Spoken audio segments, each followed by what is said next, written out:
Here's some more experimental mixed weapon sparring. You folks seem to like that. So this is polearm versus 2 people to make it a little more fair, since polearms are OP.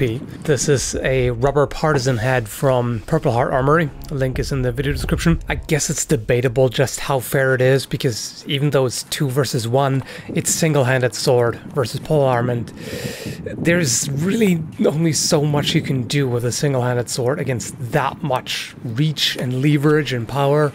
Like you can see here, like the single-hand sword can barely even stop it, and it depends a lot on how you do it. Trying to surround and flank the polearm user is generally a good idea, and that worked out here. Even though I turned around for the strike, it was too late, and the thrust got me in the throat, so that was really nicely done. So the thing is, even though they need to rush into close distance, it's very discouraging to try that because of the reach. So here you see, attempt is made, but I can just turn around quickly and thrust.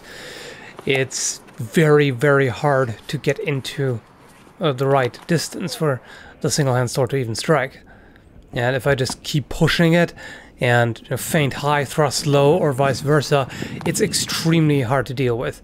There's so much reach that it just takes a long time to even close the distance. Here's an example of that. I feint high to draw up the defense and then thrust low. Now this one didn't actually hit properly, so I didn't count that. But that's how it works for the polearm user. There, ended up too close and tried to strike to the leg, but it wasn't enough to stop the attack. But you can see the trip there, so it did something, but it didn't save me there.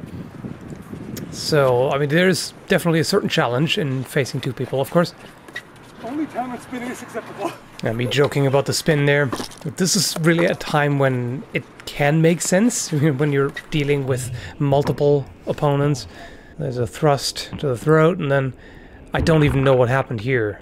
It's obscured, so who knows?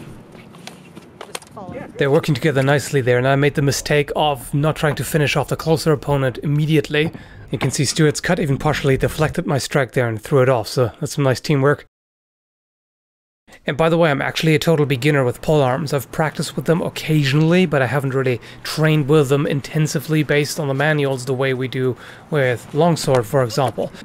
Here's a false edge cut to the head, then I turn to deal with the other attack, strike with a pull, block it, the blade slides onto my hand, but it doesn't have much force left at that point. And there's a strike to the neck with a pull, and here's a follow-up with the butt end. I didn't follow through with it because getting smacked in the face like that is not nice, even with a fencing mask. Shifting my attention between the two, you can see how they immediately stop when I threaten them with a partisan. It's just very risky to just rush in on that. But here they work together really nicely. So in this kind of fight, one of the two almost kind of has to sacrifice themselves to keep the polearm user occupied so the other person can come in. So you can see, even with limited skill, the polearm has such an advantage that you can take on 2 sword fighters at once and have a decent chance. So it's definitely a different dynamic. It doesn't quite fit in with the practice that we normally do. What we focus on is the manuals that deal with unarmored dueling and self-defense. And of course, people didn't generally carry polearms in the streets. This one-handed swing here is risky because it takes a lot of time, but it has even more reach. And you can see, even though Stuart moves in as soon as he sees that, I can still bring it around in time and then threaten him again. So it's risky, but it can work, and it actually has a lot of power.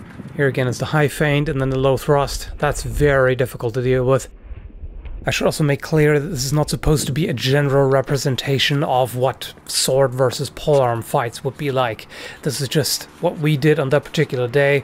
If somebody has practiced sword versus polearm a lot, they may have a much better chance. Also, if I had practiced polearm a lot more, this would also look different. So yeah, this is just us messing around with it for fun, and it's definitely a lot of fun. Quite a different kind of sparring here.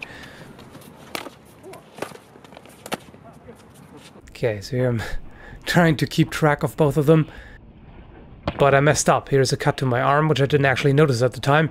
Also, look at this. Grabbing and controlling the polearm is the best thing you can do if you get a chance. It's not easy. And this I could have turned into a proper thrust, but didn't. And then I get another one on my way. So that's all the sparring I recorded on this day. Hope you enjoyed it, and thanks for watching. By the way, if you'd like to support the channel, there's a link to my Patreon page down below, as well as a link to PayPal for one-time donations. And it's also in the card in the upper right corner.